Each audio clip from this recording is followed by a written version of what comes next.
আমরা বাংলাদেশ জামাত ইসলামের পক্ষ থেকে আসছি। আমার দিদিরা আপনাদের প্রতি এবং দাদারা আন্তরিক মোবারকবাদ ও শুভেচ্ছা জানাচ্ছি। আমাদের আগামী 12 তারিখ ত্রয়োদশ জাতীয় নির্বাচন আসতেছে। আপনারা সকলে ন্যায়ের প্রতীক, ইনসাফের প্রতীক, কল্যাণের প্রতীক, দেশের প্রতীক, ন্যায়ের প্রতীক দাঁড়িপাল্লা মার্কায় ভোট দেবেন।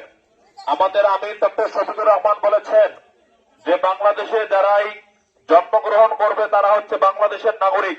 এদেশের সংখ্যালঘু সংখ্যাগরিষ্ঠ বলতে কোনো শব্দ থাকবে না। যারাই দেশে জন্মগ্রহণ করবে তারাই দেশের নাগরিক, তারাই দেশের সুবিধা ভোগ করবে।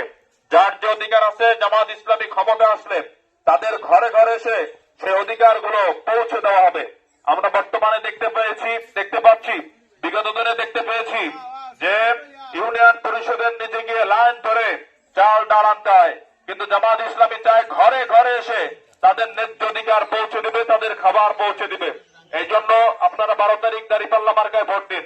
আমাদের আমির ডক্টর শফিকুর রহমান বলেছেন যে 5 বছরের নিচে যত বাচ্চারা আছে, শিশুরা আছে, তাদের চিকিৎসা ফ্রি করে দেওয়া হবে।